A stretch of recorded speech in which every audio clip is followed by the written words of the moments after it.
Assalamualaikum warahmatullahi wabarakatuh.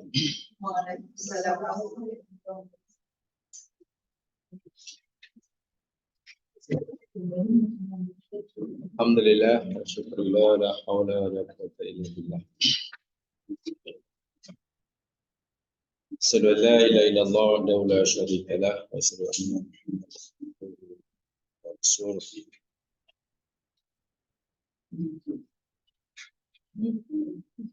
Allahumma salli ala Muhammad wa ala ali Muhammad wa barik ala Muhammad wa ala ali Muhammad kama sallaita wa barakta raditu billahi rabba bismillahi dina wa bi Muhammadin nabiyya rasulullah. Amma ba'd.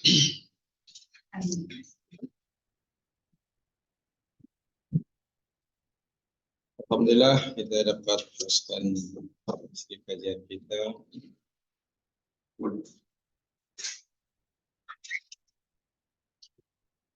dan sebelum kita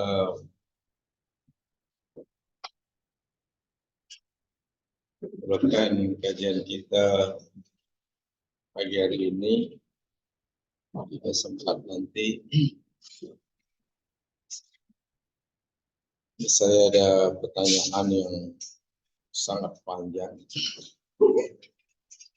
Saya tidak tahu ada yang datang sini. Cara jawab question. Oh, saya tak ada nama. Krisi. Mengenai ikhlas. Ya, sebenarnya ringkas saja pertanyaannya, tapi panjang contohnya.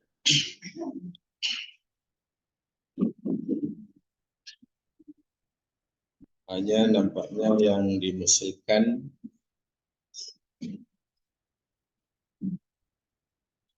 kalau saya boleh pahami pertanyaannya supaya saya tidak salah jawab.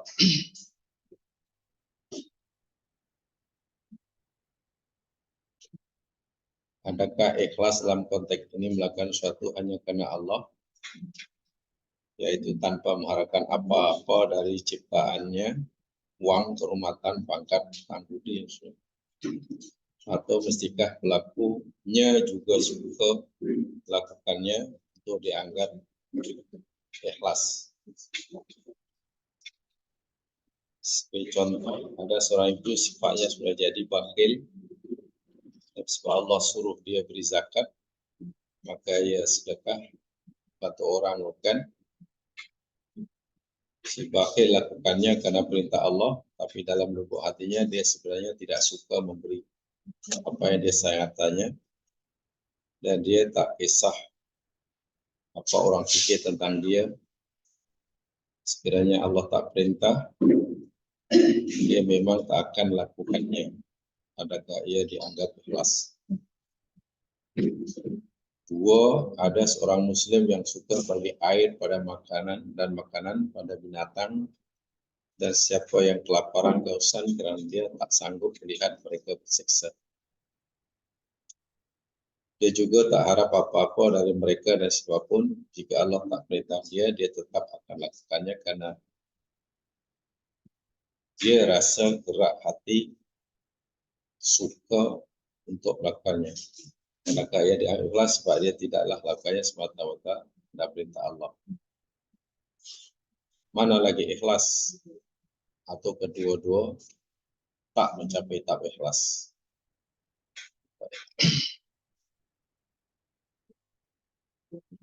Jamaah sekalian, ikhlas ini saya ulangi kaitannya dengan hati. Ikhlas bukan pada ucapan, ikhlas juga bukan pada anggota tubuh badan. Oke, itu poin yang penting sekali paham. Ikhlas kaitannya dengan hati. Kalimat ikhlas di dalam Al-Quran kita pahami yang paling basic, dan ini penting karena ini asas untuk memahami istilah. Coba yang melihat dalam surah An-Nahl ayat 66. Ya, surah An-Nahl.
Saya ringkaskan penjelasannya. Apa yang sudah dahulu, saya pun belum paham. Dalam surah An-Nahl ayat 66, coba perhatikan. Wa inna lakum fil an'ami la ibrah.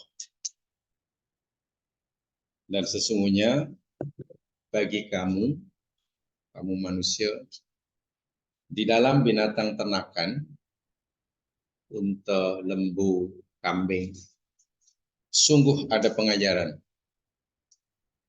Ada pengajaran bagi kamu dalam binatang ternak, kata Allah.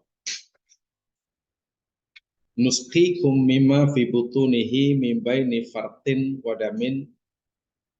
Kami, kata Allah, memberikan minuman kepada kamu. Mimma fi butunihi, daripada apa yang ada di dalam perut binatang. Allah beri kita minuman. Minuman itu daripada apa yang ada dalam perut binatang ternak. Sumbernya di sana, kilangnya di sana. Dan yang menakjubkan kita, kilang minuman yang Allah berikan kepada kita di perut binatang itu mim baini fartin wadamin. Apa itu? Apa artinya? Mim baini fartin wadamin.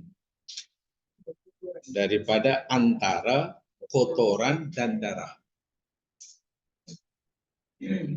Dari kotoran, antara kotoran darah itu Allah berikan kita minuman berupa labanan kholison.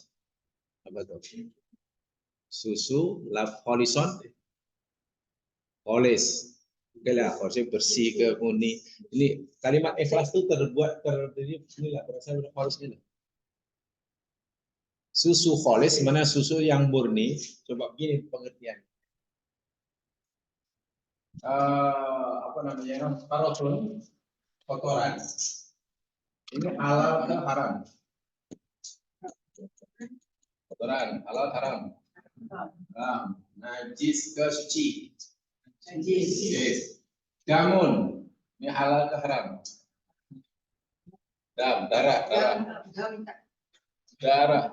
Darah lembu, darah kambing, darah unta. Bahkan abu asuh. Jelas haram lah. Jangan ragu-ragu. Haram. Jadi ada dua benda haram, betul? Ini haram, ini haram. Tapi tengok, dengan kuasa Allah, dengan rahmat Allah. Dari sumber dua benda yang haram dan kotor, Allah ciptakan susu yang kholis. Ini halal ke haram? Halal. Halal. Bersih ke kotor? Bersih. Nah, kholis, kan kholis itu dari kholaso kan? Ikhlas. Pertanyaan saya, bila dah jadi susu yang beri susu lembu, sedangkan ia Allah keluarkan daripada kotoran, dan ada tak kesan-kesan, ada tanda-tanda setelah jadi susu ini, ada kotorannya, ada darahnya, baunya ke warnanya ke? Ada? Itu ada ya. Nah, susu yang tidak ada tanda-tanda kotoran, walaupun tidak ada perkotoran, min baini, tidak ada darah, baunya, rasanya, itu namanya susu yang kholis. Walaupun dia diambil dari sumber yang kotor, tapi tidak memberi kesan dan pengaruh sama sekali. Susu kholis sebenarnya susu yang bersih, bebas daripada sesuatu yang mengotorinya, kan? Ini dari ikhlas. Nah, sekarang tengok. Ini ikhlas. Ikhlas kaitannya dengan amalan ya. Ikhlas ini satu amalan apabila ikhlas itu bebas daripada ya, ini perbuatan apa? Zahir atau batin apa? Hati. Ya, hati. Sum'ah. Ya, amalan hati atau semua hati itu ujub. Baik, ini kotor, najis, bersih atau halal? Ini. Kotor kan? Dosa. Nah, bila amalan itu bebas daripada tiga-tiga ini, itulah ikhlas. Bila susu katalah tiba-tiba, nah dalam susu itu ada warna merah darah, maka tidak kholis.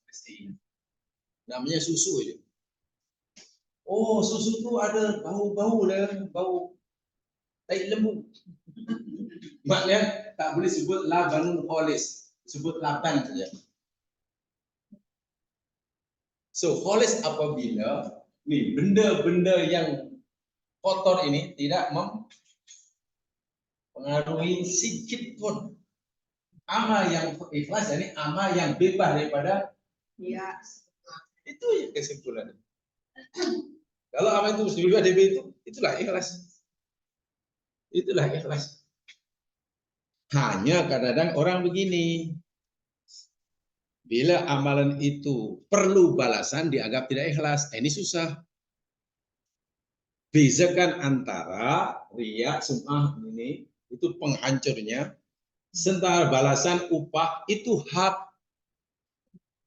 Orang jadi cikgu, ada atau tidak boleh atau tidak boleh menerima gaji? Boleh. Adakah menerima gaji itu tidak ikhlas? Tak ada kena mengena. Sebab gaji itu hak. Kalau setiap orang dapat upah dipanggil tidak ikhlas, ada orang jadi pegawai. Ada orang kerja di rumah kita. C, awak Islam, B, Islam. Orang Islam kena ikhlas, B, ya. Kalau tak ikhlas masuk surga, iya. Jadi B kerja rumah saya tak boleh terima upah. Sebab kalau tak terima, inilah satu salah faham yang paling teruk sekali. Itu hak. Bahkan jika orang yang bekerja tak dapat upah atau wanita itu menuntut, itu dibenarkan oleh agama. Dan yang tak memberikan upah, dosa. Jadi orang menuntut apa jadi hak tak ada kena dengan ikhlas. Ikhlas itu akan lenyap apabila ada riya. Riya itu kaitannya dengan ini, yang dalam hati ini. Agar orang tahu yang dia buat baik. Sehingga amalnya ditunjukkan. Kalau nak menunjukkan tidak ada orang di hadapannya, timbul sum'ah. Sum'ah itu memperdengarkan, memberitahu, menghibahkan, menviralkan. Rasanya tak puas lah aku umroh ini. Umroh ini tak ada orang tahu kampung. Dia ingat saya diingat orang kawan, dia ingat saya pergi melancong kayaknya. Jadi supaya orang tahu yang sedang umroh, jadi selfie lah, betul viral lah.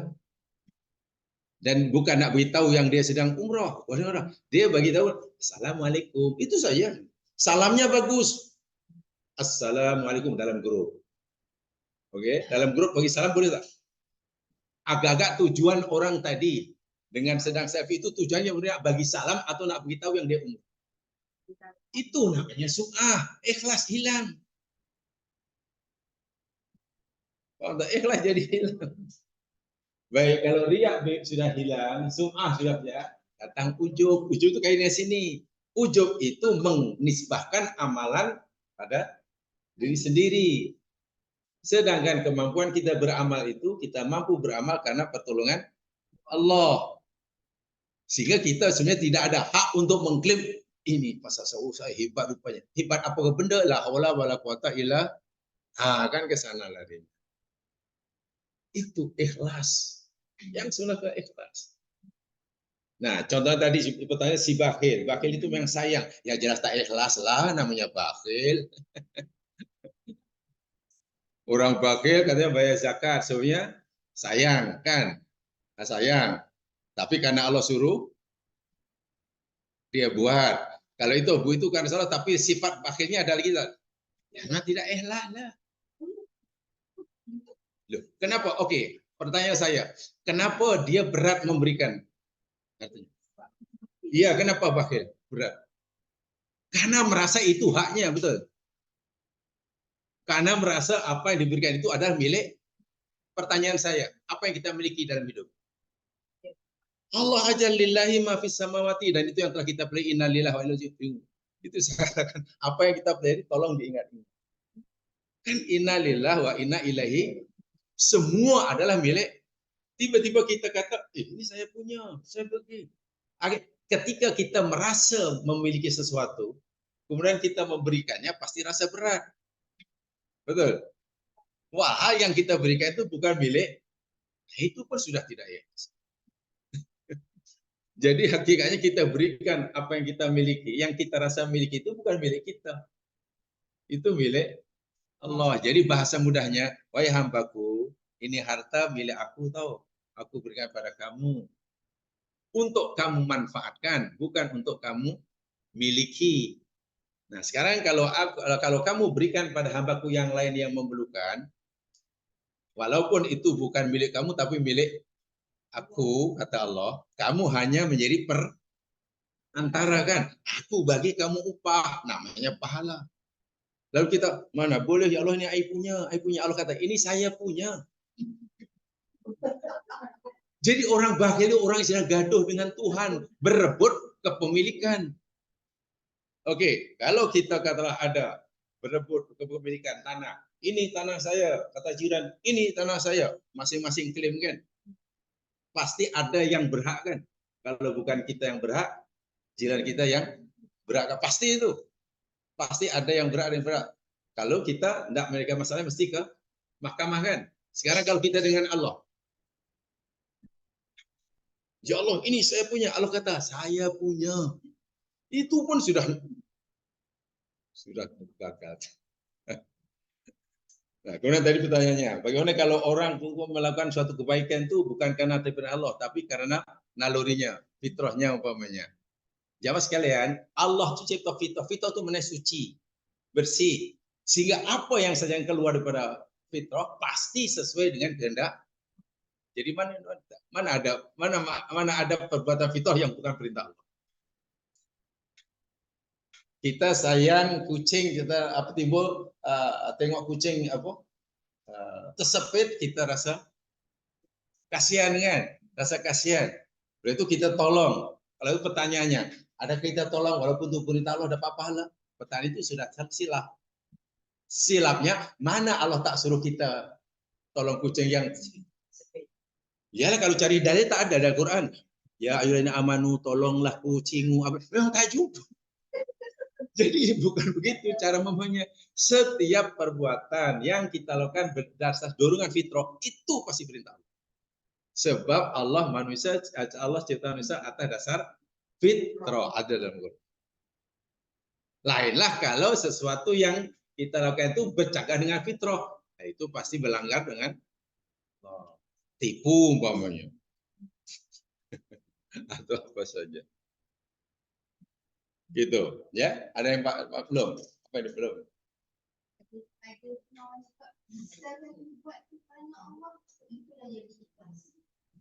Siapa kata? Dipakata. Ini dalam kelas ini tak ada dipakata.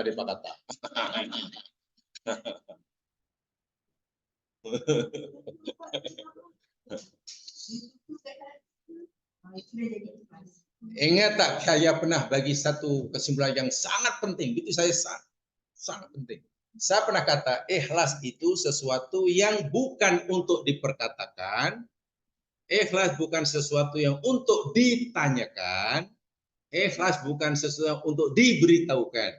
Ikhlas adalah perlu difahami dan diamalkan. Sebab itu kalau kita beri sesuatu pada orang lain, katakanlah. Kita tak perlu kata, saya bagi ini ikhlas. Tak perlu. Di situ, itu sebenarnya kita sudah malah merusak amalan kita. Itu kalau ada orang bagi kita pula tanya, iya Pak bagi saya ikhlas ke? Ikhlas bukan benda untuk ditanyakan, bukan benda untuk diberitahukan. Sebab itu kalau ini tidak difahami, akhirnya ada orang kata kita jelas, mungkin ada orang kata, saya ikhlas, itu sudah. Wah itu pun sudah. Dan saya pernah katakan, orang yang beria-ia, katalah saya beria-ia sangat meyakinkan orang yang saya tolong bahwa saya ikhlas. Kalau saya beria-ia sangat meyakinkan orang lain bahwa saya ikhlas karena saya takut dituduh tidak ikhlas, itulah tidak ikhlas. Itu bahasa hati bukan bahasa itu saya katakan ikhlas itu hati. Saya ulangi ya.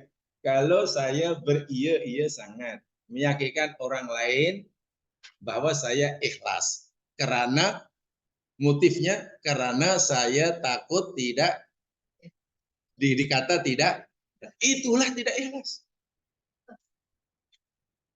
Iya, orang yang takut dikata tak ikhlas sehingga ia berusaha untuk meyakinkan orang lain yang dia itulah ingin maknanya dia ingin pengakuan ikhlas daripada ikhlas itu lillah, bukan di mertua. Selagi orang tidak mengakuinya yang dia ikhlas, tak puas hati. Bukan ikhlas. Situ ikhlas ada ibadah yang paling syarat utama di semua amalan. Jadi bebas ibarat susu, bebas yang kholis, bebas daripada kotoran, daripada darah. Wah dia dibuat daripada kotoran darah. Ini luar biasa nih ayat ini. Sehingga kalau susu itu diletak di bawah mikroskop pun ada tanda mana unsur darahnya, mana unsur kotorannya, baunya tak ada. Kalau susu itu mana sudah kholis.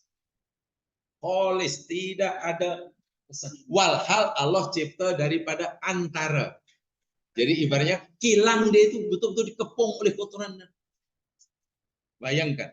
Bagaimana ikhlas itu amalan yang sudah dikepung. Kita buat amalan itu kepung. Ini riak, ini semua. Tapi riak dan semua sikit pun tak ada. Itu baru. Itu ikhlas itu rahasia Allah. Sebab itu bukan untuk dipertanyakan, bukan untuk diberitahukan. Tapi biasanya itulah. Seperti yang saya katakan tadi, contoh jamaah boleh buat 1000, tapi poinnya gitu. Ada buku itu, ada orang pergi ke tulis, ada gitu. Contohnya tadi, kaidahnya itu saja. Contoh jamaah boleh buat 1000 macam. Ikhlas sesuatu yang bukan untuk diberitahukan, bukan untuk dipertanyakan, tapi difahami lalu diamalkan. Itu sudah. Ya, memang ikhlas itu bukan kita dengan Tuhan, bukan dengan manusia. Ya iya. Iya. Sebagai contoh, coba perhatikan. Kalau kita boleh mengamalkan seperti ini, maknanya kita ikhlas. Yang sebenarnya ikhlas. Coba lihat firman Allah dalam surah Al-Insan coba. Surah 76. Ini contohnya.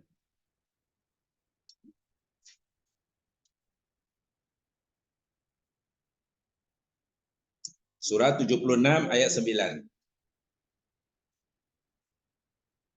Tolong dalilnya dikutip. Surah 76 ayat 9. Ada? Coba. Innama nut'imukum liwajhillah. Ya. La nuridu minkum jazaan wala syukura. Tolong ayat-ayat itu penting sekali karena itu panduannya. Jadi kalau tak jumpa orang boleh terus tengok ayatnya. Paham? Kalau tidak nanti ya hilang itu aja lah.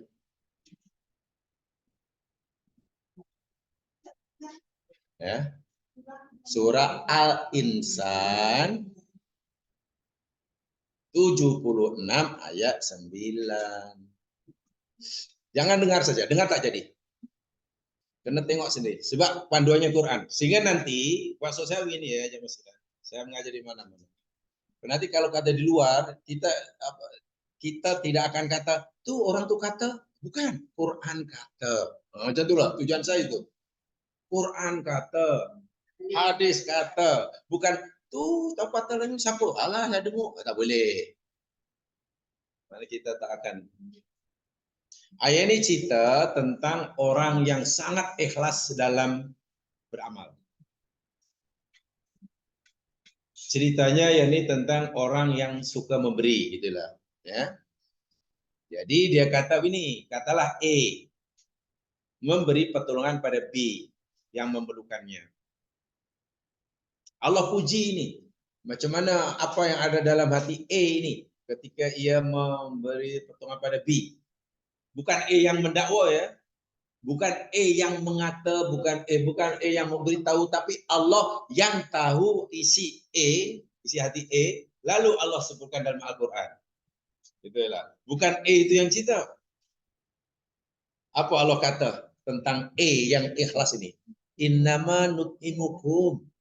Hanya saja kami, kata A adalah memberi makanan kepada kamu. Wahai kamu yang susah, orang miskin, kami bagi kamu makanan. Ini beras ada 50 kg. Ini barang-barang dapur semualah. Ada semua ini. Dan ini moto bagi anak awak. Nih. Katalah orang kaya itu gitu. Dia bagi itu semua liwajhillah. Semata-mata karena mencari ridha Allah. Ini Allah yang beritahu kepada kita tentang ya, bukan yang cerita. Jangan salah paham. La nuridu minkum. Kami tidak mengharapkan atau menginginkan minkum daripada kamu jazaan. Apa jaza? Balasan wala syukuran. Dan tidak juga ucapan terima kasih. Maknanya ini ketika bagi macam-macam pertolongan pada B, sikit pun tak ada keinginan untuk mengharapkan balasan. Mana tahu saya bagi sekarang, minggu depan dia tolong saya balik. Mana tahu saya bagi sikit nanti gini. Bukan begitu. Dia betul-betul ada harapan. Dia orang A itu apa B itu mau balas balik ke suatu hari, itu tak ada masalah. Itu urusan dia dengan Tuhan. Urusan dia dengan Allah sudah selesai ketika Allah suruh menolong orang, dia tolong sudah. Jangan karena mengharapkan balasan daripada yang ditolong. Ucapan terima kasih pun dia tak mengharapkan. Jangan malah gini, saya tidak minta balasan, tapi semuanya terima kasih lah. Nah, itu sudah tak ikhlas. Paham tak? Tolong ya, kalau saya tak harapkan Bapak beri balas karena memang mungkin Bapak tambung. Tapi semuanya terima kasih lah, macam tak menghargai. Betul tak? Dalam adat kan itu. Inilah yang saya katakan susahnya mempelajari Quran dan mengamalkannya akhir zaman itu karena kita Quran sudah lama ditinggalkan, sudah yang berlaku budaya. Itu susahnya luar biasa. Sehingga kita bila baca Quran macam iya ke Quran kata gitu. Ini paling akhir zaman paling susah di situ. Jangan karena mengharapkan balasan. Ucap terima kasih pun tidak. Nak kamu terima kasih ke tidak. Karena niat aku hanya maknanya aku solong kamu. Ini Allah cita ya, bukan yang cita ya. Ini bukan bagi tahu pada B. Tapi Allah bagi tahu kepada kita tentang orang yang memberi yang sebenarnya inilah. Inilah hamba-hambaku yang bagus. Ditolong orang langsung tak ada keinginan untuk mendapatkan ucapan terima kasih pun dia tak mengharapkan. Maknanya orang terima kasih ke tidak akan membuat hatinya sedih. Ya syukurnya kalau awak terima kasih, soalnya kalau awak bagi tahu orang lain yang awak dapat moto dia saya, legalah hati saya. Macam itu pun tak ada. Sebab kan memanglah kan orang kan dapat ini ya, dapat kredit berapa poin lah. Nanti walaupun awak tak boleh balas, kalau ada orang tanya dari mana awak dapat moto ini, Tiba-tiba awak pakai bag baru, bagi tahu saya, bagi. Jangan tak cakap. Sekurangnya saya lega lah sebagai yang memberi. Tahu tak kita sudah membatalkan amalan saat itu juga. Batal. Ikhlas tak ada. Karena itu sudah tengok. Kita mengharapkan balasan dan kita mau orang lain tahu melalui orang itu, namanya sum'ah. Ibarat kita susu itu labanon, di susu itu ada bau darah, bau kotoran, warnanya pun bukan putih tapi sudah merah, campur hitam, kholis tak ada. Laban ada, kholis tak ada. Amal ada, ikhlas karena ikhlas itu memang sesuatu paling susah. Sebab itu Allah katakan, wa ma umiru illa liya'budullaha mukhlishina lahud din. Kan itu Quran kata. Aku dan manusia itu tidak diperintahkan. Maknanya Allah kata, aku tak suruh manusia, tak suruh itu, tak suruh ini, tak suruh ini. Yang aku suruh hanya satu aja, liya'budullah mengabdikan diri kepada Allah dalam keadaan ikhlas. Ikhlas itu aja yang Allah suruh. Sebab apa sun amalan yang tak ada ikhlas, ibaratnya apapun susu sebanyak manapun, sejuta gelis sekalipun, bila tak ada bila tak ada tidak kholis, ya namanya apa ya? Susu yang tak kholis, walaupun 1000 tan ada orang minum, tak kholis tanya, susu tak kholis. Bau pun macam bau tai lembu. Rasa pun darah, warna merah. Macam itu ibaratnya. Sejuta gelen pun tak ada maknanya. Paham ya? Inilah ikhlas itu macam itu. Jadi ini pengakuan Allah. Jadi saya ulangi, jangan salah paham.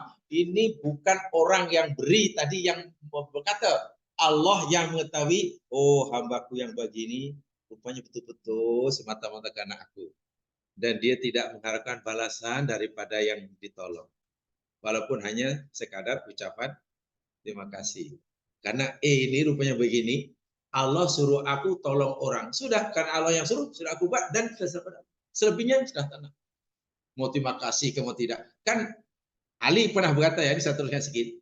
Ali pernah berkata, jika kita menolong orang, berbuat baik maksudnya, lalu orang yang kita tolong itu membalas balasan kita, budi, atau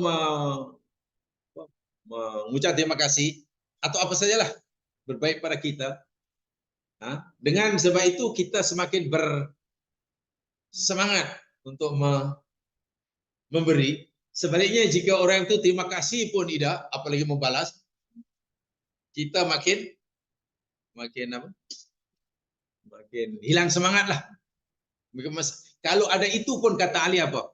Itu bunga ria. Ali yang kata, bukan saya. Itulah ikhlas. Saya tak punya budaya, jangan. Kita punya agama. Kita punya agama. Sebab itu kita lawan sekarang di hadapan kita ada bilang ini agama, ini budaya, terpulang pada kita. Kalau kita inginkan agama, memang perit tapi surga. Bila kita ikut budaya, seronok, happy, tapi terpulang. Ya apa tadi? Kalau kita pergi derma, masjid dan kita nak menentukan dapat disit, adakah berarti kita kurang? Tidak perlu, bagi terima tidak apa. Tak perlu. Kecuali kalau resi itu kita tidak jadikan bukti untuk di hadapan LHDN. Boleh. Dan itu hak, itu keperluan. Sebab kalau dia nanti dia, karena kita kan dia bagi tahu, oh kalau awak sudah bayar zakat ini nanti awak tak perlu bayar sekian-sekian. Dan kita tak nak bayar itu, ya boleh. Niatnya itu. Atau niatnya mungkin untuk ya pengaturan pengurusan ekonomi kita. Dia tahulah keluar masuknya tahun ini berapa, itu tidak mengapa. Mungkin kita cuak sikit sama ada penerimaan badan yang menerima tu kita betul masukkan ilmu kita ke dalam bagian sambung. Khawatir gitulah, ada kekhawatiran kan. Saya bagi yang sangat basic ya, benar tapi mungkin perit. Kita bayar zakat, cek ini zakat saya, ayo. Apa? 1.000. Selesai, urusan kita ni Allah sudah selesai, diterima. Duit itu nanti oleh orang yang terima itu diberikan pajero ke, diberikan kancil ke, itu urusan dia. Zakat kita tetap diterima. Paham? Zakat kita tetap diterima. Adapun dia diberikan pajero ke, ya apa tuh? Itu prinsipnya gitu. Adapun kalau kita nak apa? Artinya kita tak boleh kecewa begitulah. Kecewa aku orang bisa ini. Kalau kita kecewa mana kita masih ada kepentingan. Jangan kecewa. Yakni kita kasihan pada orang situ. Istilahnya kasihan. Kalau agama menyuruh. Kita kasihan tengok orang menyalahgunakan zakat itu. Kemudian kita mungkin adakan gerakan, adakan usaha untuk mengingatkannya. Itu bagus. Tapi jangan kecewa. Kecewa maknanya kita ada kepentingan. Saya kecewa tolong orang itu. Terima kasih pun tidak. Terima kasih. Jadi kalau niatnya katakan untuk tadilah urusan pencukaian ke, untuk mengetahui karena sangat tertib, untuk mengaudit keuangannya, berapa keluar masuknya, tidak boleh lah, silakan tidak. Hanya jangan pada setelah dapat receipt, kata maklum pada banyak, lalu di frame, gantung di dinding, letak di itu tak payah. Ya silakan.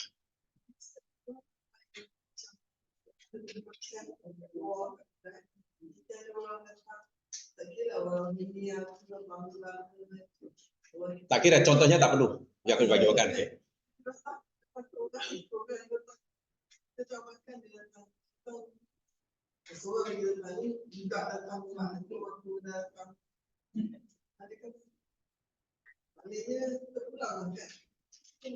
Apa pertanyaannya ini? Kita makan kedai, ada orang datang makan. Pertanyaan apa?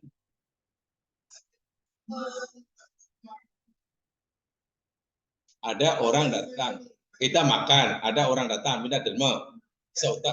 Tak kira di restoran atau di jalan raya atau di bus stop, tempat tak perlu disebutkan. Pasal tak ada. Kita makan atau kita di manalah, ada orang datang minta derma. Itu pertanyaannya. Seorang, 2 orang, 3 orang gitu. Tak kira. Pertanyaannya nak bagi atau tidak? Gitu. Tak tahu tidak pertanyaan tak nak bagi atau tidak gitu.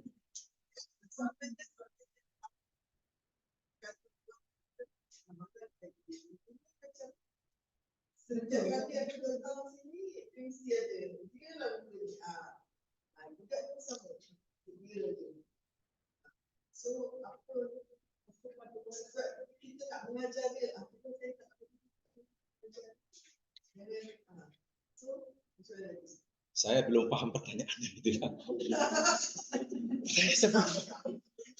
Enggak, saya paham uraiannya. Yalah, maksudnya pertanyaannya kita bagi atau tidak gitu. Terpulang.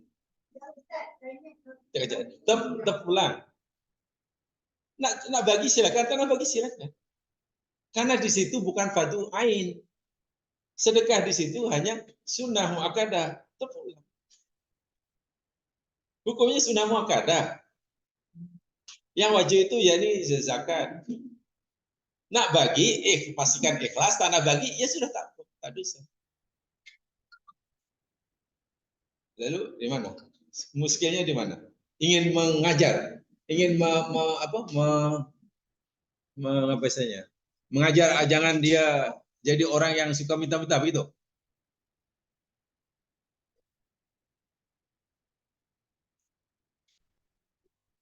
Susah. Ya tak apa, terus saja poinnya.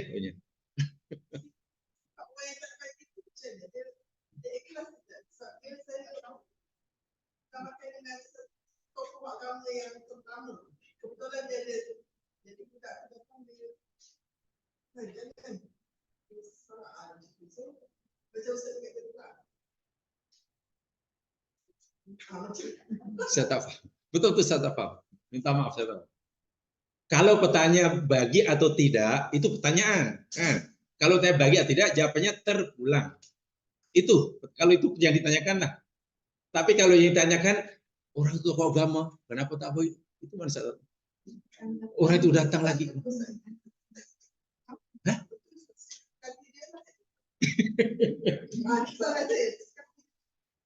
Lah. Saya kata terpulang. Ada orang datang minta kepada kita, tak payahlah di tempat yang mewah. Kita duduk katakanlah di rumah, ada orang datang minta, kan minta, terpulang. Nak bagi atau tidak terpulang. Itu saya. Kalau bagi pastikan karena Allah. Kalau tidak pun tidak apa karena tidak dosa. Gitulah. Terpulang. Kan senang. Sunnah muakkadah, tinggalkan sunnah tidak berdosa. Nah, kejap. Tidak tinggal sunnah tidak berdosa, tetapi meninggalkan peluang untuk buat sunnah itu rugi.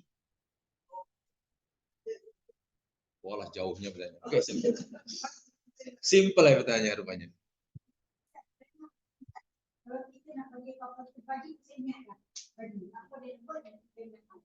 Tadi kan sudah jawab tentang zakat. Enggak, zakat tadi kan sudah dijawab itu. Sudah? Ya, Dek.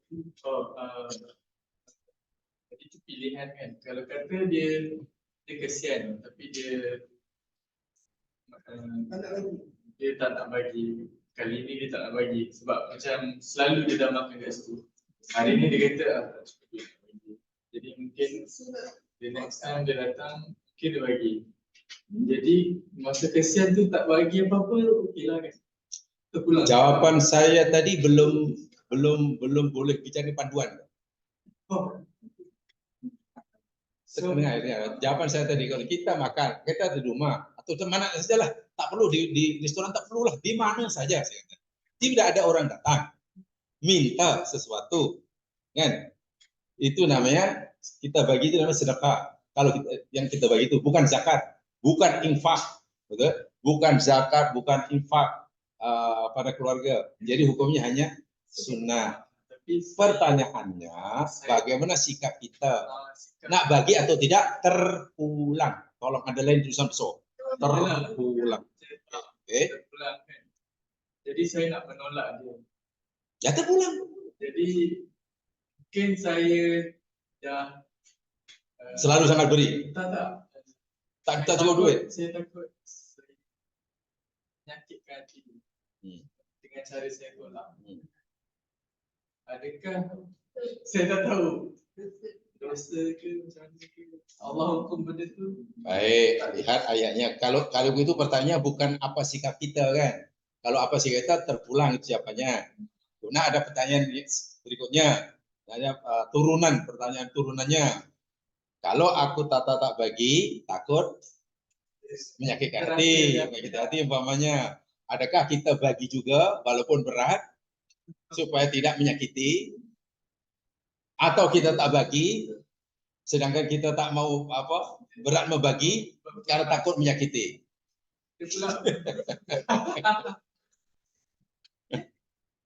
Yalah pertanyaannya, kita sebenarnya boleh bagi atau tidak, paham ya? Kemudian kita memilih untuk tidak beri waktu itu.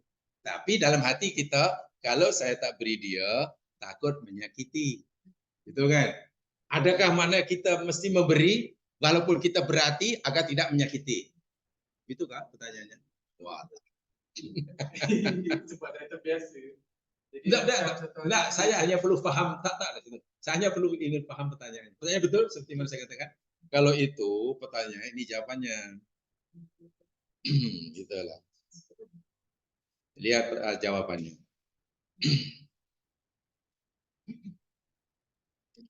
Lihat firman Allah Subhanahu wa taala di dalam surah Al-Baqarah ayat 263.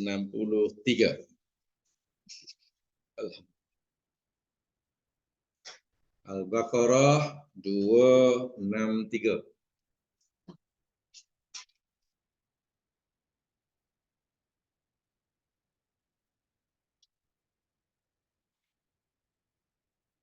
Dah jumpa? Ayat ini sebenarnya sambungan daripada ayat sebelumnya 262. Ya. Kalau ayat sebelumnya 262, alladzina yunfiquna amwalahum fisabilillah tsumma la yutbi'una ma anfaqu manna wal adza. Orang-orang yang mereka ini Allah memuji orang yang dermawan ya. Ayat ini ayat-ayat pujian Allah pada orang yang suka memberi. Bermula pada 261 sebetulnya. Dan Allah kata orang-orang yang menafkahkan harta mereka di jalan Allah setelah memberikan jalan Allah mana ya di jalan yang betul lah. Kemudian layut bi'una ma anfaqu mana wal adza. Mereka tidak mengikuti apa selepas dia beri, mereka tidak mengikuti dengan ungkitan, celaan, gitulah. Sudah bagi-bagilah, tak perlu, tak esok hari tak akan ungkit-ungkit umpamanya tak. Kamu ingat tak? Cuma saya tertolong tuh.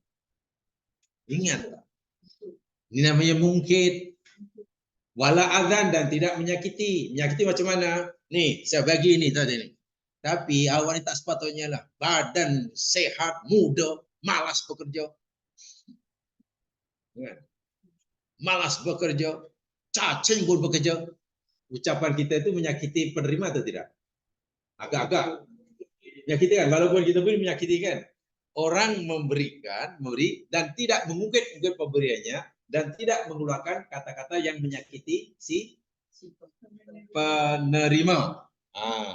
Allah kata lahum ajruhum inda rabbihim, bagi mereka ganjaran mereka di sisi Tuhan mereka. Wala khaufun alim wala hum yahzanun. Mereka tidak ada takut, tak ada ketakutan mereka dan mereka tidak sedih. Maknanya sedekah itu diterima tidak oleh Allah? Diterima kan? Syaratnya sedekah itu jangan diikuti dengan ungkitan dan kata-kata yang menyakitkan hati. Kata-kata, ketindakan, mungkin tidak kata tapi tindakan. Nah, bagi macam nah. Ada orang makan, habiskan sekarang juga. Jangan melakukan tindakan atau ucapan yang menyakiti si penerima. Sebab penerima itu punya marwah tuh, punya harga diri. Mungkin dalam hatinya, lebih baik aku kelaparan daripada dihina. Kalau kita ikuti apa yang kita kita ikuti dengan mengungkit dan ataupun menyakiti, hilang walaupun kita bagi banyak. Iyalah, tak iyalah. Pasti akan mencemar marwah dia lah. Dengan harga diri. Dosa. Orang itu dapat dua kerugian. Pertama, amalnya ditolak, kedua dosa. Dia rugi. Walaupun mungkin dapat pujian daripada kawannya. Awak rupanya dermawan ya. Tapi pujian kawan langsung tidak bermanfaat sedikit pun di akhirat. Percayalah. Bahkan dapat sijil pun, sijil itu tak ada gunanya. Malaikat tak silau. Katalah kita bagi beg mahal pada kawan. Sebenarnya tak ada siapa yang tahu. Kita bagi beg mahal pada kawan tu. Kemudian di majelis, kawan yang kita bagi beg itu dibawa ke majelis. Dan orang tahu bahwa orang ini memang nampaknya macam tak mungkin lah punya beg semahal itu. Entah letak meja, lah tu kawan yang lain bilang, punya beg ini mahal nih. Ini mahal nih, bukan dalam negeri nih. Ini di luar negeri. Tapi yang lain yang tanya itu sebenarnya tak yakin yang dia mampu beli. Kita di situ tidak sayang bagi. Depan orang itu. Saya yakin yang menerima itu pasti akan lebih baik saya tak terima dahulu daripada. Kan itu menjatuhkan marwah dia kan. Saya bagi, saya lama saya nak bagi, kasihan tak pernah pakai baik. Kamu tahu inilah yang dilanggar. Dan mungkin ayat ini pernah dibaca karena masa tadarus rajin baca. Paham? Sekarang mana yang lebih baik? Daripada kita memberi, tapi kita ungkit-ungkit, atau kita menyakiti tadi, apa? Kita menyakitkan tadi, mana yang lebih baik? Jangan bagi. Tapi ini ayat yang 263 ini. Qaulun ma'rufun. Baca berikutnya, bukan dengar saya, supaya nanti boleh baca. Qaulun ma'rufun, apanya? Ucapan yang baik, lemah lembut. Dek, nampaknya Dek, hari ini minta maaf Dek ya. Mungkin saya tak boleh tolong lah. Saya punya kayak keperluan, macam mana ya? Saya sebenarnya rasa simpati pada awak, tapi saya tak boleh tolong. Mungkin lah, insya Allah lah lain kali. Ucapan kita tuh ucapan yang ma'ruf. Sehingga orang yang minta pertolongan itu tidak terasa kan? Atau wa maghfiratun, kita memberikan kemaafan karena mungkin dia tak sopan. Tengah makan dengan ini tiba-tiba datang bukan, kita merasa terganggu kan? Merasa terganggu, kita sedang rehat diketuk pintu. Sikapnya yang tidak elok itu kita maafkan. Kita tak bagi tapi dengan ucapan yang baik cara menolaknya. Dan kita memaafkan sikap dia yang kurang sopan. Allah kata apa? Khairun, lebih baik. Min sodakotin, daripada kamu memberi juga sedekah, tapi yatba'uha adab. Daripada sedekah yang diikuti dengan sesuatu yang menyakitkan. Nah, itu jawabannya. Tolong dikurkan ayatnya lain kali, terus rujuk ayatnya, jangan cakap saya cakap. Kalau ada tanya tadi, jangan cakap saya yang cakap. Cakap Quran yang cakap, tunjukkan ayatnya. Baca itu caranya. Jadi kalau alasannya banyak, cemana ya? Kalau saya sebenarnya tak nak bagi. Kalau tak nak bagi, takut dia kecil hati. Sedangkan saya tak mau dia kecil hati. Tak apalah, saya bagilah. Walaupun hati saya sakit hati. Kalau nak bagi, hati saya yang sakit. Kalau saya tak bagi, hati dia yang sakit. Sedangkan saya tak nak dia sakit. Nah, itu mana paling problem tuh. Jawabannya ini. Kalau bagi pun jangan diungkit-ungkit, jangan menyakiti dia. Kalau tanah bagi pun tak apa, oh, itu sangatnya terpulang. Tapi kalau tanah bagi pun sampaikan dengan ucapan yang baik dan maafkan sikapnya yang mungkin kurang sopan tadi. Karena kan yalah, orang makan terganggu dia minta itu kan merasa terganggu itu Mas. Maaf lah dia mungkin lain kali. Dan itu sangat lebih wah, dia pun rasa lega lah. Dan waktu itu jangan jangan orang seringkali memberi nasihat yang nampaknya betul tapi kurang tepat. Begini umpamanya, yang kurang tepatnya. Ya sudah setakat nasihat itu. Jangan tak apalah Dek, mudah-mudahan lah nanti Allah akan bagi awak rezeki lah lain kali lah. Sebab dia pasti bukan minta doa kita. Saat seperti itu pasti orang itu bukan minta doa kita. Mungkin balik itu malah aku bukan minta doa dia. Itu maksudnya.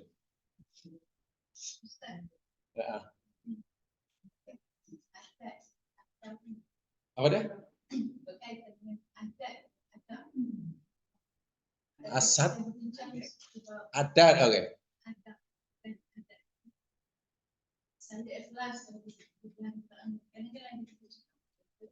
Dalam konteks biasanya dalam amalan kita memberikan suatu seorang dan orang itu macam adab macam segan menolak. Jadi kita kan biasanya disebut saya pula ini saya tidak bukan jadi beban bagi saya bukan dan ibaratkan cuma dialog. Jadi kalau kita nak ubah dialog kepada yang lebih baik juga kata orang menolak tapi kita memang nak begini. Saya sering mengatakan kalau jemaah perasan banyak istilah-istilah agama yang maknanya tidak sama dengan istilah budaya. Walaupun kalimat itu sama. Contoh, dalam agama ada istilah fitnah, dalam Melayu ada istilah fitnah, tapi pengertiannya berbeda. Betul ya? Gitu. Contohnya dalam istilah qanaah, dalam agama qanaah. Dalam Melayu pun ada qanaah. Dan tak terkecuali dengan istilah adab tadi. Adab itu bahasa agama. Kalau pun ada istilah adab, pun adab. Dalam budaya hari pun ada istilah adab dia adab. Tapi adab dalam agama ini yakni ma fa'alahur ma fa'alun nas, apa yang dilakukan oleh manusia wa yasrufuddin, apa saja yang dilaku atau dibuat atau diucap oleh manusia dan agama menganggap ia baik. Oke, apa yang kita ucapkan, yang kita biasakan ucapkan, atau apa yang biasa kita lakukan, kita buat, dan agama memandang ia baik. Itu syarat dia. Bagaimana apa? Kalau benda yang kita selalu ucapkan, biasa ucapkan, atau biasa kita buat, tapi agama tak pandang ia baik, itu bukan adab. Paham ya? Di sini itu bukan agama. Tapi masalahnya Melayu ini cakap itu pun dipanggil adab, itu masalahnya. Pertanyaan saya, adakah kita mengatakan saya ikhlas gitu? Adakah itu dipandang baik oleh agama? Menurut penjelasan tadi. Nah, kalau itu bukan adab menurut agama, walaupun itu adab menurut orang. Nah, di sini lagi sekali kita dihadapkan kepada dua pilihan. Kita nak memilih apa kata agama, tapi mungkin orang yang belum paham menganggap kita tidak beradab, atau kita memilih apa kata budaya yang orang kata kita beradab, tapi agama kata bukan adab. Paham maksud saya? Jadi bagi saya itu tidak penting, tidak begitu. Tetap saja ikhlas itu definisi dia bukan sesuatu yang perlu diberitahukan, bukan sesuatu yang perlu dipertanyakan, bukan sesuatu yang perlu di apa tuh. Dia hanya kita paham, oh ikhlas itu begini, dan kita pakai sini sudah. Itu ikhlas. Macam mana?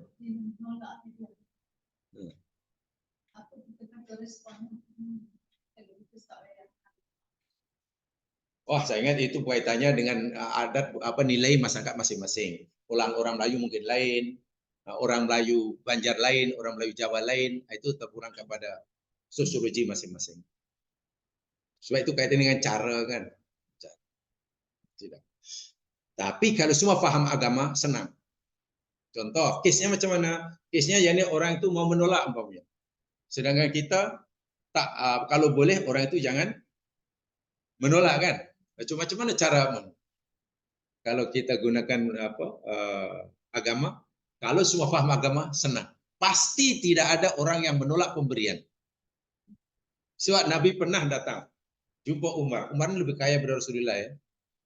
Bagi hadiah pada Umar sesuatu lah. Umar menolak karena Umar merasa tidak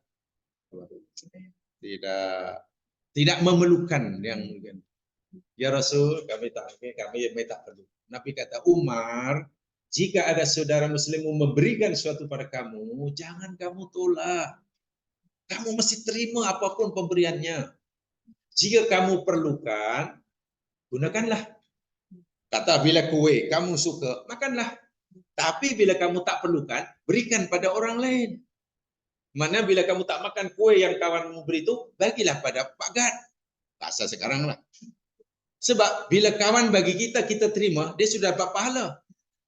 Faham tak? Kemudian jadi milik kita sekarang. Jadi milik kita. Kalau kita manfaatkan pun boleh, karena itu dah diizinkan oleh pemberinya. Kalau kita tak memerlukan pun, kita tak memerlukan benda itu, karena tak suka kue yang diberikan, kan? Kita berikan pada orang, dapat pahala lagi. Nanti orang itu mungkin, oh saya terima nih. Rasanya saya kenyang nih. Berikan pada orang lain. Iya betul, orang lain terima. Nanti lama-lama yang dah 5 orang tuh, saya teringat kawan saya. Ini suka kawan saya ini kue ini. Antar ke rumahnya. Rupanya kawan yang itulah orang pertama memberi karena dia yang buat. Katakanlah ini contoh walaupun mungkin sangat jarang berlaku ya. Tapi bila berlaku 6 orang berpusing tadi, kue itu sama aja kan. Hanya berpindah tangan kan.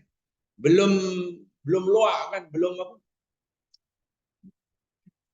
luak lah, belum karena belum di ini kan. Masing-masing. Tapi sarannya tidak diatur ya, tidak berpakat ya. Semua dapat pahala sama. Bayangkan. Jadi budaya menolak itu tidak ada dalam agama. Itu saya kalau paham agama pasti tidak akan menolak. Saya tak makan pisang lah, tanah lah. Itu sebenarnya salah dari agama. Sebab itu kalau bertanya, macam mana untuk meyakinkan orang itu supaya dia mau menerima? Paham agama. Sebab kalau ikut nilai masyarakat masing-masing berbeza. Cara mungkin masyarakat Banjar, cara makan orang mungkin lain. Masyarakat Dayak lain. Masyarakat Cina lain. Tapi kalau agama sama kaidahnya. Jangan menolak pemberian. Terimalah. Walaupun mungkin yang diberikan itu kita tak perlukan, kita tak suka. Ya mana suka kita dibaginya macam tu. Saya alergik lah makan ini, manis semuanya. Terima aja, nanti kan balik mungkin Pak Gad ada. Bagi Pak Gad. Satu. Dan yang keduanya pula, memang agama ini betul-betul melawan adat yang tak sama dengan agama. Tiba-tiba barang yang diberikan oleh kawan kita kepada kita tadi kan, pada kita itu yang kita tak suka tadi, bukan kita tak suka, kita tak memerlukan lah, banyak lah baju ke apa, bagi dia mungkin baik, tapi bagi kita mungkin tak sesuai, tapi kita terima juga supaya dapat pahala kan. Sajali milik kita pula, kemana ya, aku nak pakai tak boleh ni, tak suka, bagi pada orang lain, dia dapat pahala, kita pun dapat pahala, paham tak? Jadi orang itu akan dipakai, dah karena dia yang perlu. Oh, terima kasih, ini sesuai bagi saya. Size-nya sama, warna pun matching dengan warna kulit, sama-sama hitam, kalau hitam. Tiba-tiba kemudian jumpa lagi, saya kata lagi, di Masjid Kenduri lagi. Di Masjid Kenduri pula duduk bertiga. Orang itu yang bagi kita, dan orang itu duduk meja. Kawan yang berita pula perasan. Baju ini kan ai yang bagi sama, iyalah bagi. Tapi saya bagi dia. Kenapalah awak bagi sama dia? Saya bagi sama awak tu. Ikhlas tu. Kenapa awak bagi orang? Nah, ini kesalahan lagi. Inilah contoh budaya-budaya yang betul-betul yang dikatakan adab tapi menyalahi adab Al-Quran. Kalau kita sudah berikan baju pada orang lain, baju itu bukan milik kita ya Mas Kilan. 100% milik dia yang ini kan. Hak dia mau dijual ke, mau diberikan orang ke, mau disimpan, kita yang memberi sudah jangan campur tangan. Jangan memberi ke kepala kita lepas, ekor kita pegang. Sekali baju itu bagi orang lain kita, ya apa boleh, ayo tak menghargai langsung lah. Sedih itu, saya beli ini hasil untuk awal. Kenapa awal bagi orang lain? Inilah yang sebenarnya kita perlu pentras budaya seperti ini. Tidak baik dalam Islam, sama sekali tidak Islamik. Ya, sama sekali tidak Islamik. Kalau kita belajarnya lebih ihsan lah, lebih ihsan. Itu salah ya, itu salah. Dan alhamdulillah dahulu saya dapat itu dari pada pondok dahulu memang ditekankan masalah itu. Pondok di usaha yang dikatakan satu institusi pengajian yang paling keras melawan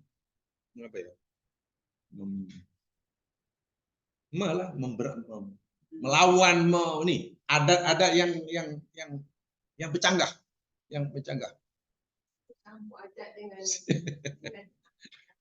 ya. Tak berdosa yang orang kecil hati. Ada? Kita tak berdosa sebab orang kecil hati. Tak ada. Dia yang salah, kenapa kecil hati? Ibarat saya contoh ya.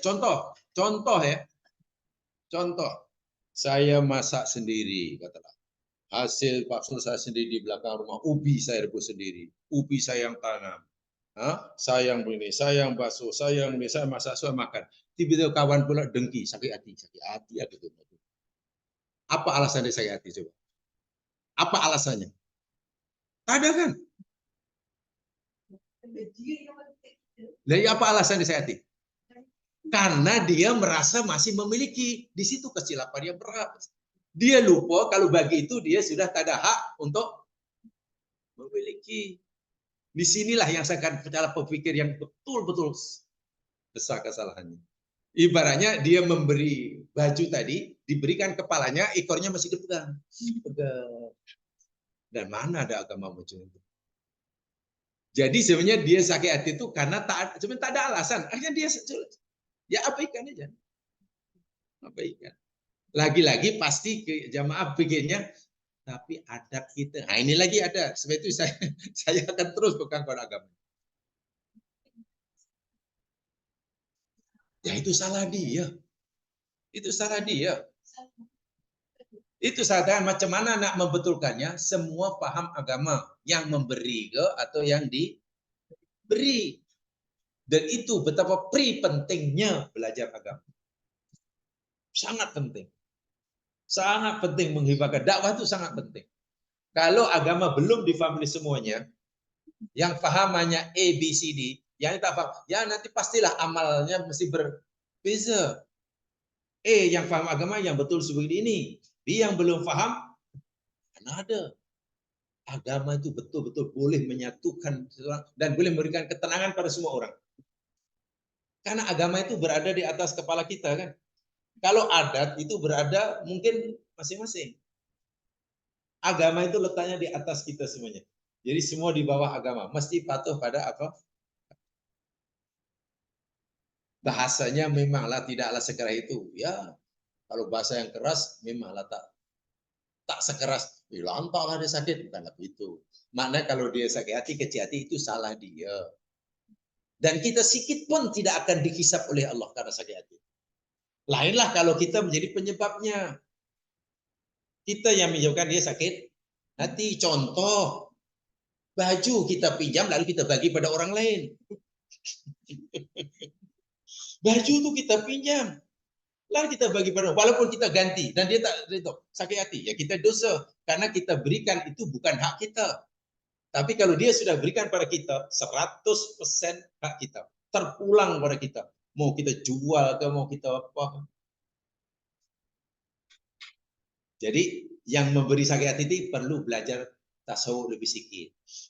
Tak ada alasan. Tak ada alasan untuk sakit.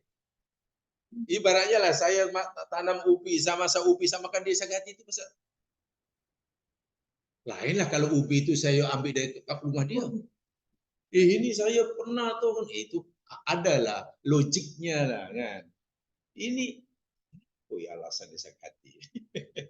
Tapi saya yang beri. Lah awak berikan dah pindah hak milik.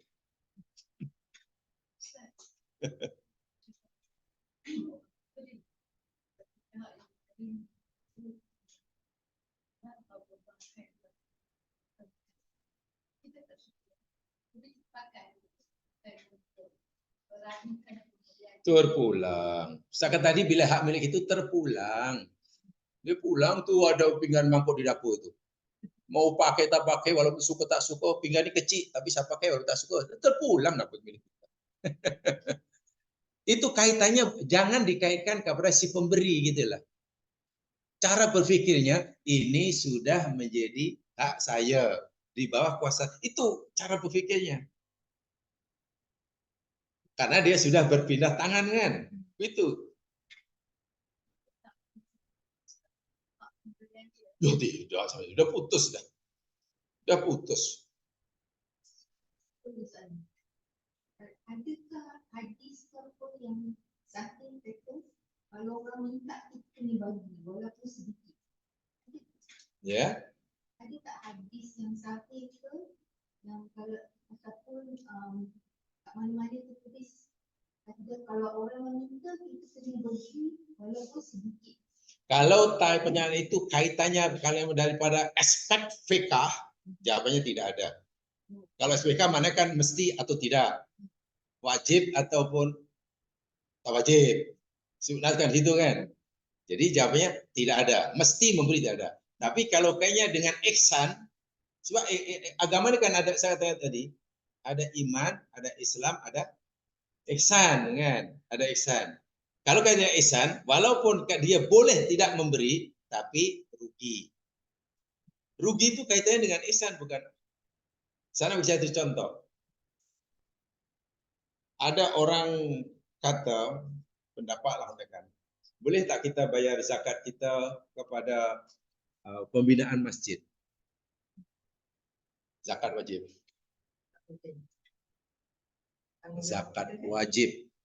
Zakat mal kepada untuk pembina tempat ibadah. Pendapat yang masuk diharuskan.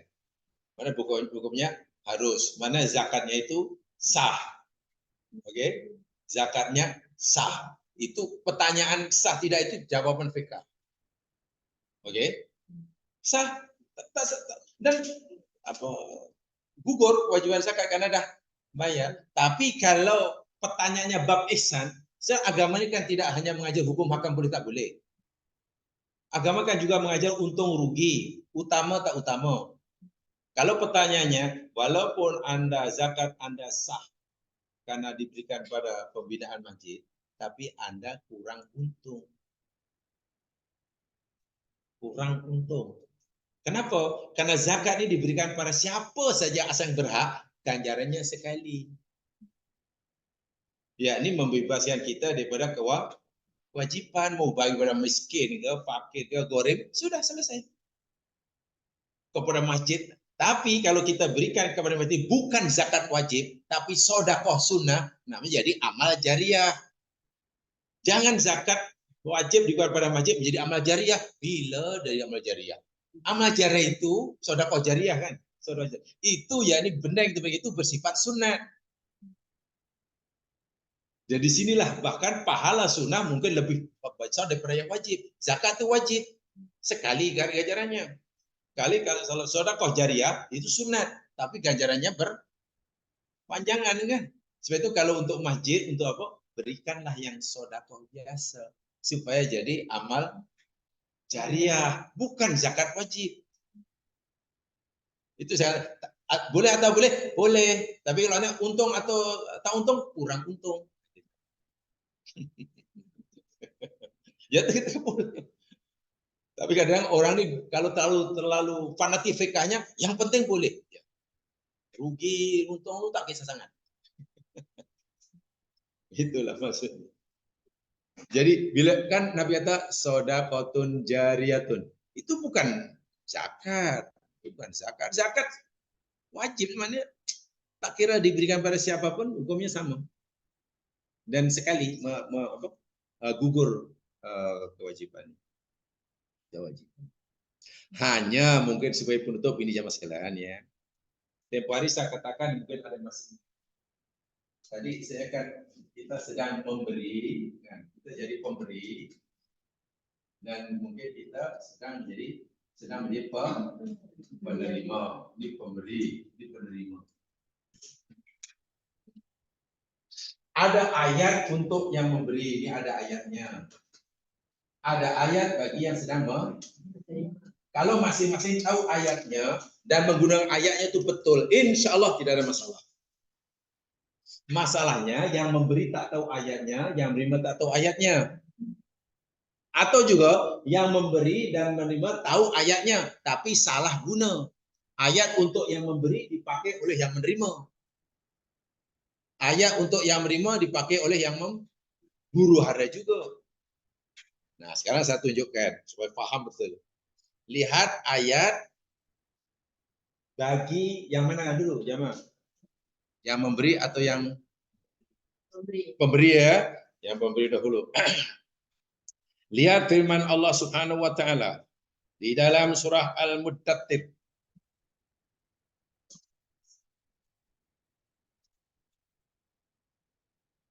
Surah yang ke-74.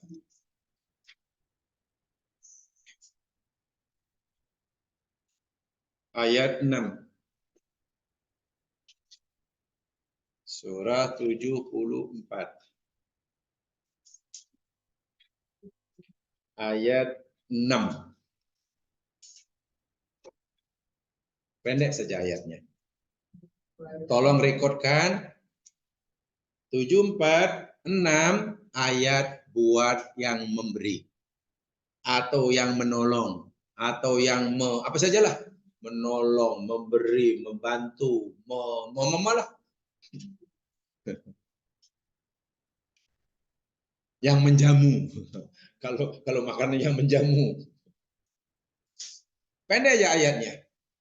Wala tamnun tastakbir. Itu aja ya. Terjemahnya apa? Wala tamnun. Dan janganlah engkau memberi, kan? Manan itu mana memberi, memberi anugerah ke apa saja, bantuan ke pertolongan ke material ke, ya. Tastaktir. Daripada kalimat kathirun.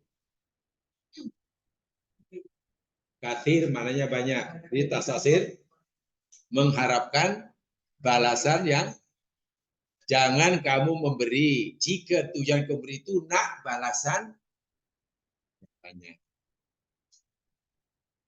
Macam mancing lah, pakai umpan apa namanya cacing, tapi nak dapat ikan.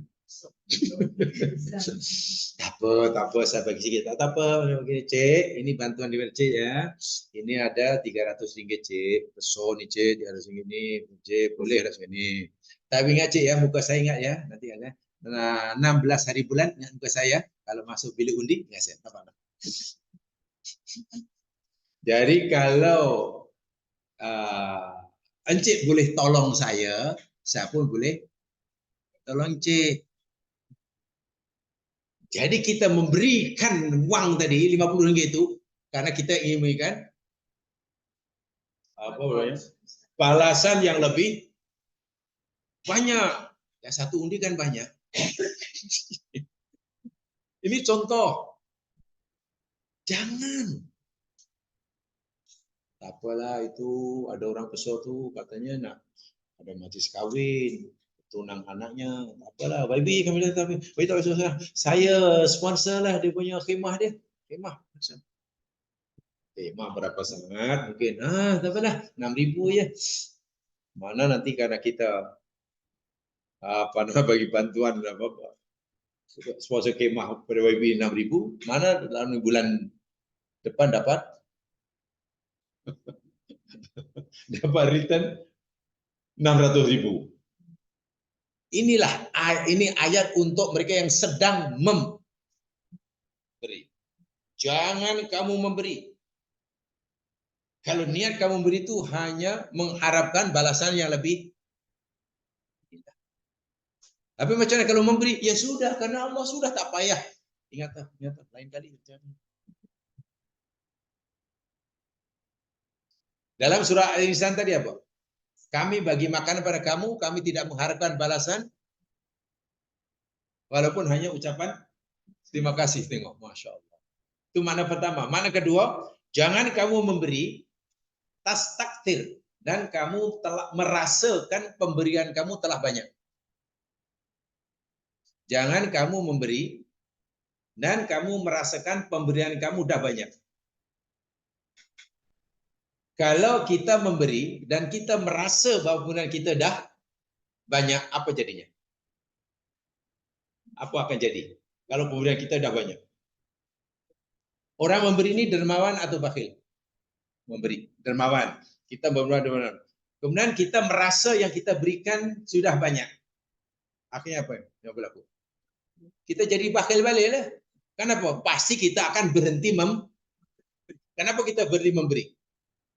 Karena kita merasa dah, Allah kata jangan. Itu makna kedua. Hebat ayat ini. Makna yang pertama, jangan memberi dengan mengharap. Inilah ayat pada orang yang suka tolong orang. Sudah minta pada Allah lillahi ta'ala sudah. Orang itu mau balas ke tidak, terima kasih atau tidak, itu urusan dia. Sudah, tak payah. Dan bila kita berikan, itu yang kita berikan milik dia. Mau dimakan, ke dijual, ke disewakan, kita jangan tengok sebenarnya. Jangan dijual, jangan dijual. Ya apa gede? Betul, baju aku dijual ke bengke aku. Orang berderma sepatutnya dapat pahala masuk surga, tenang hatinya. Ini bersedekah, malah berapi-api hati dia. Itu sedekah apa ke benda namanya? Itu awal-awal sudah nampak tak ikhlas. Ya? Dia sendiri. Itu yang Allah kata fi qulubi marad. Dalam hati orang itu memang ada penyakit. Bukan orang yang luar masukkan penyakit. Dia sendiri ada penyakit. Masya Allah, itu parah orang. Pahamnya ini ayat untuk memberi. Bila mana kita jadi pemberi, menolong ke apa? Ini ayatnya. Ingat, la tamnun tas taksir. La tamnun tas taksir. 746. 746. Paham? Sekarang bila kita jadi penerima, mana tahu kita seringkali juga jadi penerima, bahkan lebih banyak menerima. Kalau kita sedang menerima pemberian orang, menerima pertolongan orang, menerima bantuan orang, ada ayatnya untuk orang ini. Lihat surah An-Nisa, surah 4, ayat 85.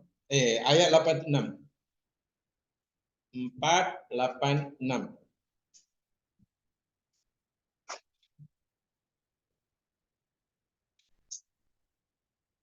Ini untuk mereka yang sedang menerima.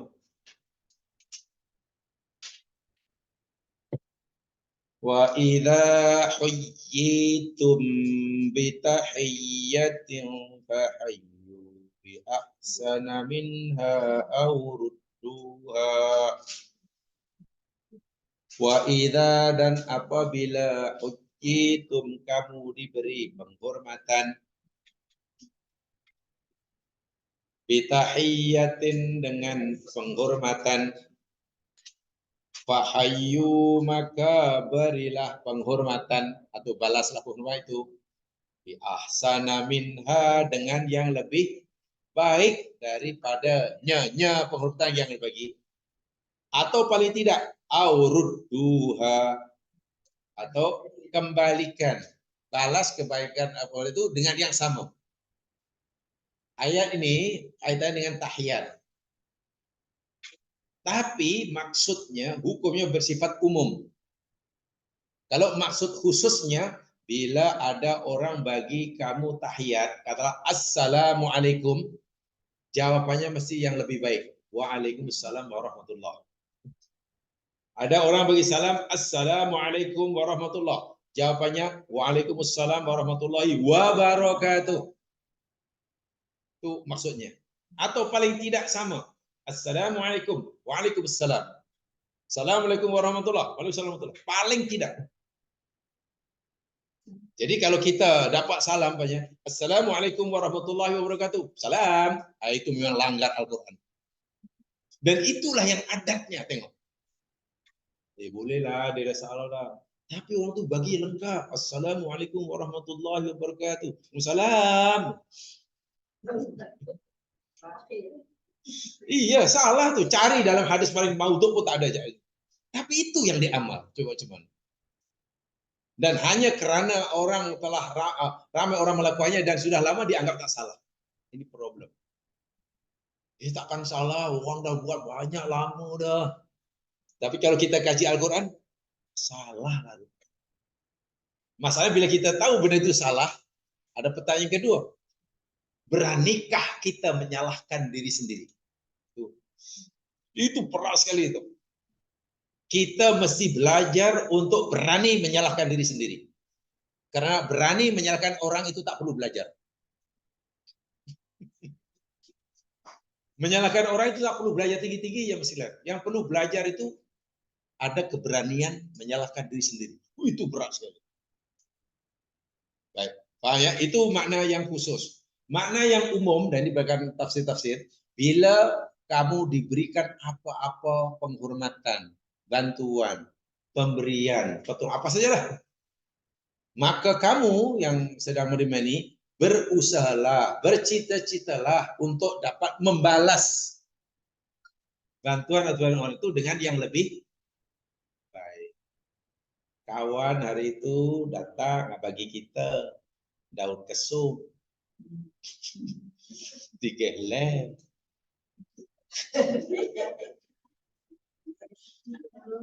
serai 3 batang. Terimalah. Walaupun kita minta maaf, kita tingkatan jutawan sekalipun, terima. Jangan, kamu nih, awak nih, saya ini siapa? Kamu tak kenal saya siapa? Tengok dalam Google, saya ini siapa? Lagi daun kesum ingat saya ni. Allah, apa sombongnya lah. Quran tidak melihat itu hartawan ke, jutawan ke, kiai ke, ulama ke, dari proteksi. Allah tak lihat. Yang dilihat ayat ini berlaku bagi semua. Kadang orang nak mengaku Quran itu tengok, saya ini hartawan takkan layak buat ini. Allahu Akbar. Itu sombong luar biasa itu. Memang tidak mudah mengubah seperti itu. Jadi bila dapat daun kesum lah, terima saja. Kemudian karena kita menerima kan, kita bercita-cita, fahayyu bi ahsana minha, Allah kata. Hendaklah kamu berusaha untuk membalas dengan yang lebih. Oh, hari itu dia bagi saya 3 batang serai. Nanti saya jumpa, saya bagi dia 6 biji durian musangking. Jadi bercita-cita membalas orang itu disuruh, gitu loh. Tapi jangan kita yang memberi yang meminta balas. Paham? Baik kita yang memberi apa tadi? Mudasir kan? Jangan.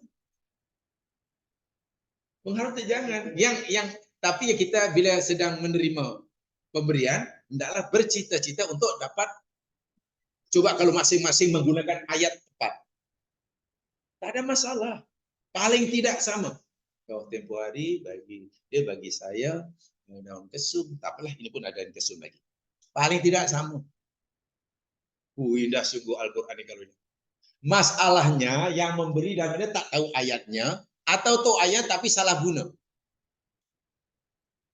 Kita sedang memberi, tolong orang. Tuhan, ini kali ini saya begini. Tapi saya penuntut Tuhan sebagai orang Islam, seorang Islam, Tuhan Islam. Saya ingatkan satu ayat Allah. Wa idza huyyitum bi tahiyyatin fahayyu bi ahsana minha. Kalau kamu sedang diberi apa-apa sesuatu oleh seorang, hendaklah kamu membalas ayat Quran, tuan-tuan. Tapi yang baca itu yang memberi. Dia tak tahu yang menerima itu usroh sama. Dia juga usroh. Tuan-tuan minta maaf. Ada ayat Quran, wala tamnun tastaksir. Jangan kamu beri kalau gaduh tak gaduh di majlis itu. Gaduh. Walaupun majlis ilmu pasti gaduh. Macam mana majlis ilmu dan di masjid boleh gaduh? Sedangkan yang disebutkan ayat. Karena salah guna ayat itu.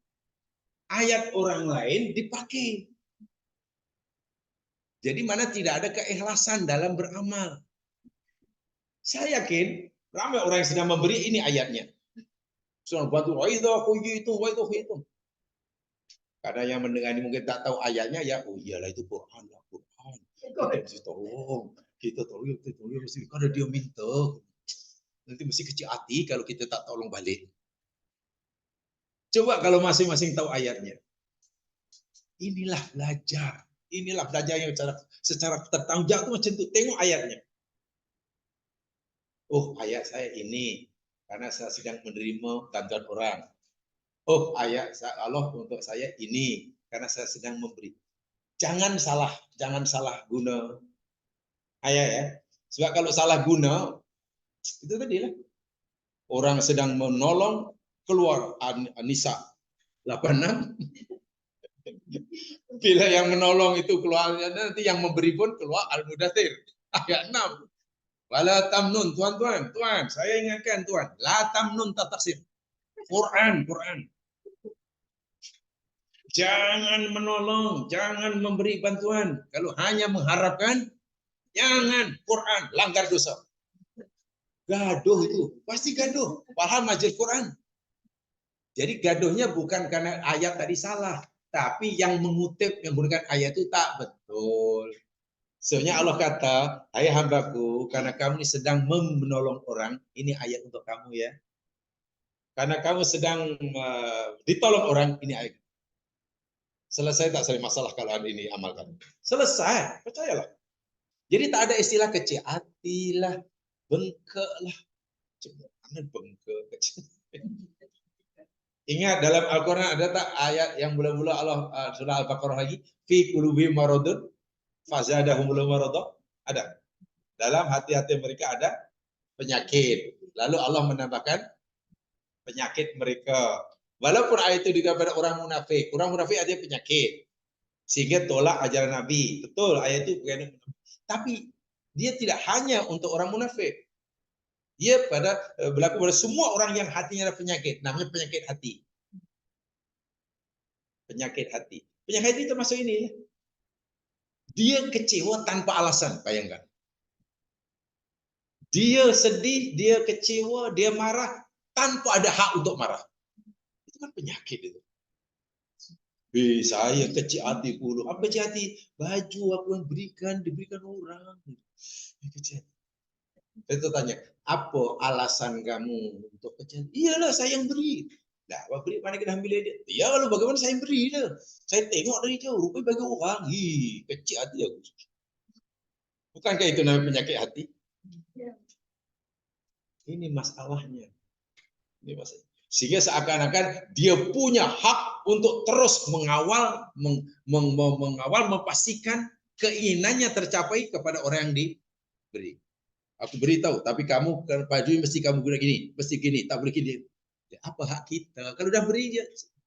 Kalau kita nak diberi oleh orang sesuatu, dan orang itu memberi perhatian, saya yakin kita tolak. Dan beri tiba awak buat peraturan banyak. Baju ini mesti kamu ini, kamu tak boleh ini. Kata, ya siapa nak terima? Betul ya? Quran. Yang susah saya yakin karena budaya kita yang tak betul menurut agama. Itu saja. Jadi kita sebenarnya bukan apa ya? Bukan agama yang berat.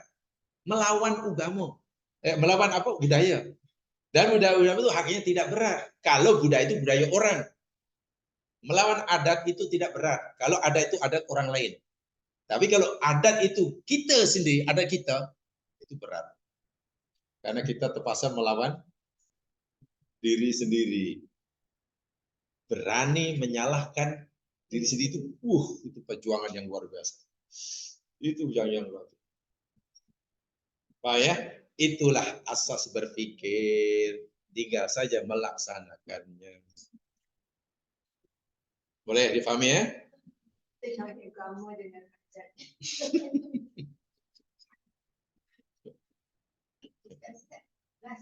yang baru buat apa Anisa yang 86 tu nanti untuk orang kafir pun sama. Apa dia? Orang kafir Apa dia? Apa bunyinya? Apa bunyinya? Ayat 86. Ya apa? Ya apa bunyi?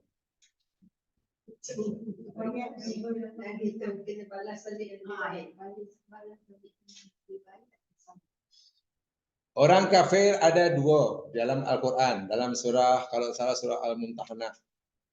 Satu orang kafir yang baik dengan kita, kedua orang kafir yang musuh kita. Kepada orang kafir yang baik dengan kita, tidak musuh kita, tidak mengusir kita, karena kita Islam, maka kita juga mesti berbuat pada mereka. Mereka bagi, kita bagi. Mereka tolong, kita tolong. Mereka hormat, kita hormat. Dan itu perintah agama. Itu namanya muqsitin. Orang yang berlaku adil. Itu lihat dalam Quran. Dalam ayat lain ada. Ya, semua orang. Jangankan kepada orang kafir yang baik, kan? Pada binatang yang baik pun kita tak boleh membalas tak baik. Ada unta masa muda dan muda dipekerjakan oleh tuannya. Suruh kerja lah, suruh ini lah. Banyak menolong tuannya lah. Setelah unta itu dah tua, tuannya ada keinginan untuk menyembelihnya. Sembelih aja unta ini. Dah lah makan kuat, kerja tak kuat.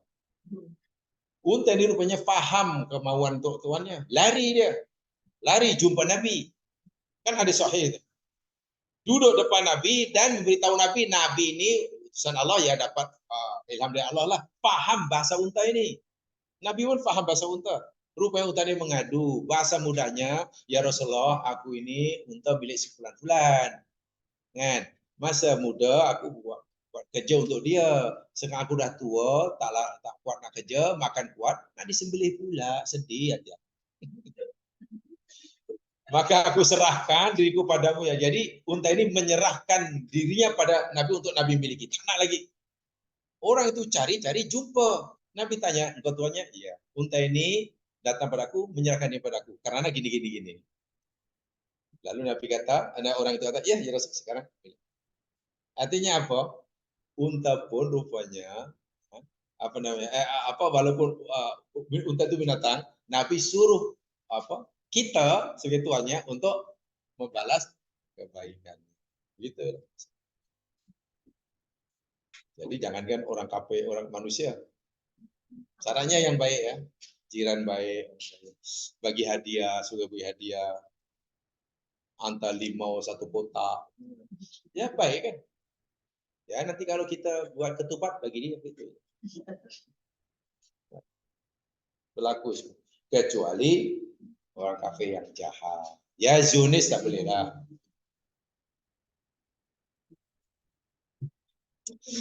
Wallahu a'lam.